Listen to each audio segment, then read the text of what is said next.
आपको बताते हैं, हल्द्वानी हिंसा के मामले में मुख्य आरोपी अब्दुल मलिक की संपत्ति की कुर्की की कार्रवाई शुरू हो चुकी है। अब्दुल मलिक की संपत्ति कुर्क करने कल पुलिस की टीम उनके घर पहुंची और कुर्की की कार्रवाई को शुरू किया गया। आज भी एक्शन हो सकता है, जो जानकारी मिल रही है, तो आज भी कुर्की की कार्रवाई को आगे बढ़ाया जा सकता है।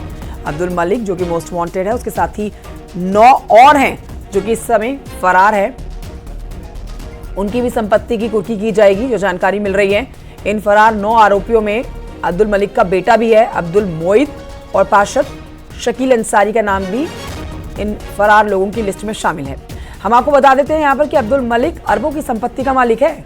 मलिक कॉन्ट्रैक्टर होने के साथ साथ ट्रांसपोर्ट और खनन का भी अच्छा खासा बिजनेस करता है और मोस्ट वांटेड है हल्द्वानी हिंसा का, मास्टरमाइंड हल्द्वानी हिंसा का, जो अब तक पुलिस की पकड़ से बाहर जरूर है, लेकिन उसकी धरपकड़ के लिए छापेमारी तो हो ही रही है और अब उसकी संपत्ति भी कुर्क होनी शुरू हो चुकी है।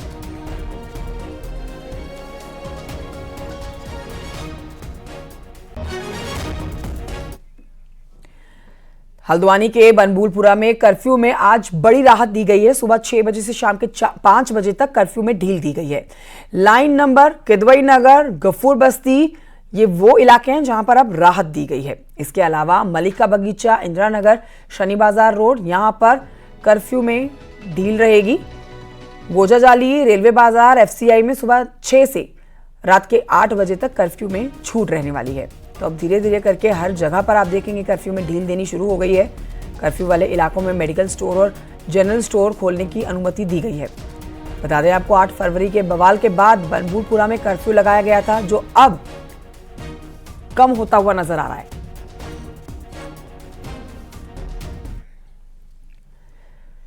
और एक और बड़ी जानकारी हल्द्वानी हिंसा से जुड़ी हुई आपको बता रहे हैं। बनबूलपुरा हिंसा कांड के 9 फरार आरोपी मोस्ट वांटेड घोषित कर दिए गए हैं।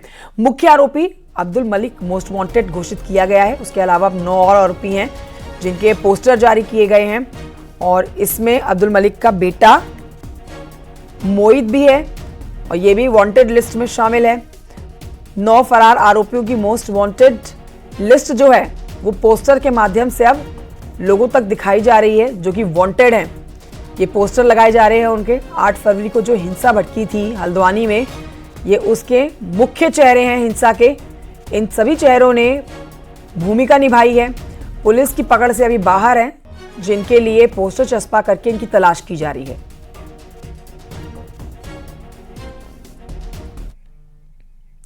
तो उत्तरकाशी में मौरी के ग्राम सभा सिरगा में मकान में भीषण आग लगी है। इस पर आपको बताएं कि बीती रात आग लगने से 2 परिवारों को बड़ा नुकसान हुआ। भीषण आग, घर में रखा सारा सामान जलकर राख हो गया। हालांकि इस घटना में कोई जनहानि नहीं हुई। समय रहते लोग घर से बाहर निकल गए, लेकिन जितना सामान घर के अंदर था वो जलकर स्वाहा हो गया है।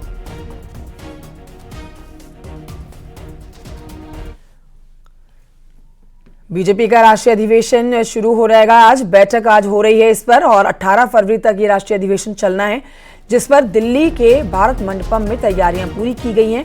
आयोजित होना है यहां पर राष्ट्रीय अधिवेशन। शामिल होने के लिए मुख्यमंत्री पुष्कर सिंह धामी भी पहुंचे हुए हैं बीजेपी की राष्ट्रीय परिषद की इस बैठक में। इस मीटिंग में लोकसभा चुनाव को लेकर पार्टी आगामी रणनीति बनाएगी। पार्टी के सभी मोर्चों पर पदाधिकारियों से लेकर प्रदेश के 250 से ज्यादा नेता इस मीटिंग में शिरकत करेंगे। संगठन से जुड़े कार्यक्रम की रिपोर्ट से लेकर आगामी कार्यक्रमों पर रणनीति तय की जाएगी।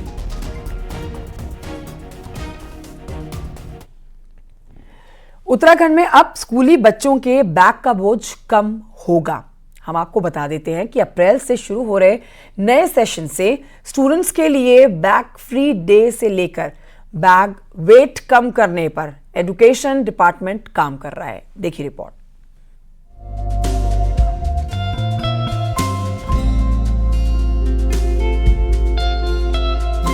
बैग फ्री डे अब सरकारी से लेकर प्राइवेट स्कूल में शुरू होने जा रहा है। शिक्षा विभाग ने नए सत्र से प्रदेश के सभी सरकारी और प्राइवेट स्कूलों में सप्ताह में 1 दिन बैग फ्री डे करने का फैसला किया है। इस दिन स्टूडेंट्स फ्री माइंड से स्कूल आएंगे और उनको सामाजिक गतिविधियों से लेकर स्वरोजगार कर रहे लोगों से भी मिलवाया जाएगा। वहीं इसके साथ शिक्षा विभाग का प्रयास है कि 6 से 8 क्लास तक के स्टूडेंट्स के लिए 4 किलो तो वहीं 9 से 12 क्लास तक के छात्रों के लिए स्कूल बैग का वजन 3 से 5 किलो तक रखा जाए। हमारे प्राइवेट स्कूल हैं, हम तो उनसे भी अनुरोध करेंगे क्योंकि प्राइवेट स्कूलों के बच्चों का बोझ जो है सरकारी स्कूल के बच्चों के बोझ से अधिक है। तो अब शुरुआत से ही जो है छोटे बच्चे हैं, जहां उनकी हड्डियां डेवलप होनी चाहिए वहां वो बोझ तले दब जाएंगे तो भारी स्वास्थ्य का जो है उनको सामना करना पड़ेगा बाद में, इसका असर बाद में पड़ता है। तो सभी प्राइवेट स्कूलों से भी हमारा अनुरोध है कि वो जो बच्चों का बस्ते का बोझ है उसको कम से कम करें। अभिभावक भी मानते हैं कि प्राइमरी क्लास से ही बच्चों पर सिलेबस का बोझ है, इसीलिए हर क्लास के हिसाब से स्कूल बैग का वजन भी होना चाहिए। फ्री डे होना चाहिए बच्चों के लिए, तो हमारे लिए भी और वो है मैम, बच्चों के लिए भी। क्योंकि कई चीजें ये भी कह रहे हैं कि इतने हैवी बैग्स है, बचपन से इतना बोझ उन पे डाला जाए। हाँ जी, वो तो है मैम। अब तो और आगे जैसे जैसे सीनियर क्लासेस में जा रहे हैं मैम, और ज्यादा हैवी होते जा रहा है बैग ना, तो बैग फ्री डे होना चाहिए मैम।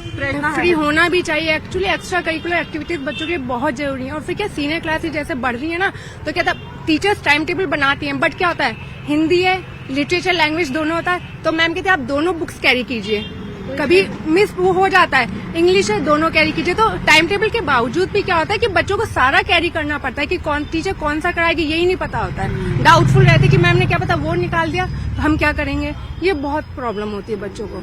अब मतलब टाइम टेबल के बावजूद भी बैग हैवी ही रहता है, चाहे कुछ भी कर लो आप। प्रेशर बहुत ज्यादा है, तो होना चाहिए विदाउट बैग एक दिन तो होना ही चाहिए। यानी कि कह सकते हैं कि नया सेशन नए एक्सपेरिमेंट के तौर पर एजुकेशन डिपार्टमेंट करने की तैयारी में लगा है, ताकि छात्रों के स्कूल बैग का वजन कम हो सके और बैग फ्री डे में सामाजिक गतिविधियों में शामिल होने से सामाजिक दायित्वों का भी एहसास हो सके। न्यूज़ 18 के लिए देहरादून से भारती सकलानी उनियाल की रिपोर्ट। तो देखिए, एजुकेशन सिस्टम को पटरी पर लाने के लिए भले ही लाख दावे हों, लेकिन ये दावे हकीकत में होते हुए कहीं ना कहीं नजर नहीं आते हैं। हालात ये हैं कि पिथौरागढ़ में बीते 3 सालों में कई स्कूल बंद हो गए हैं।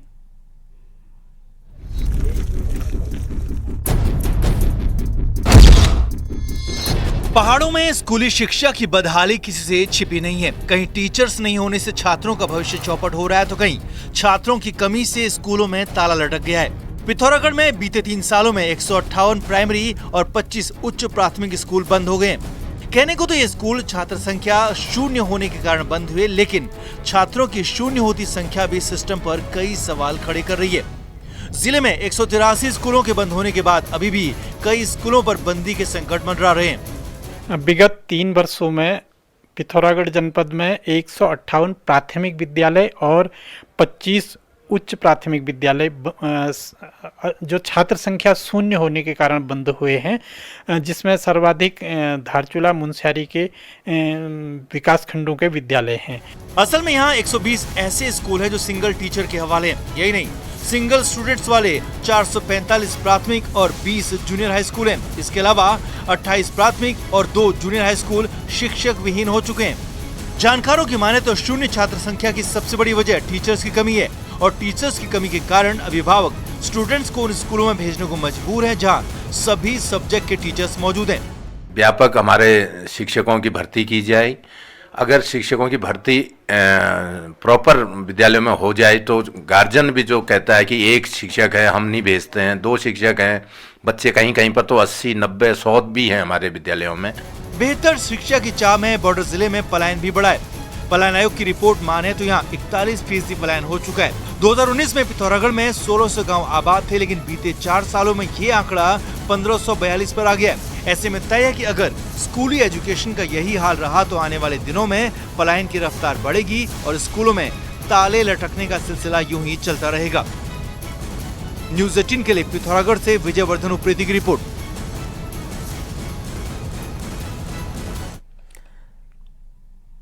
ये आगे बढ़ते हैं, आपको बताते हैं उत्तरकाशी के गंगानी में इन दिनों भक्तों का तांता लगा हुआ है। कई श्रद्धालु कुंड के पवित्र जल में डुबकी लगाते हुए नजर आ रहे हैं।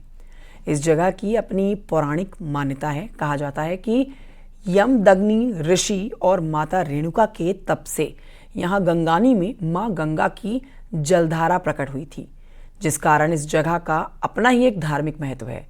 यहाँ बड़ी संख्या में श्रद्धालु पहुंचते हैं, कुंड के दर्शन करते हैं। यथावत भी है, बिल्कुल मंदिर से सटी हुई जो शिला है वो आज भी दिखती है। वो शिला के रूप में यहाँ पर भागीरथी गंगा का जल पहुँचा और उसके बाद यमदग्नि ऋषि ने यहाँ का जो जल है उससे जो है भगवान शिव का अभिषेक किया था।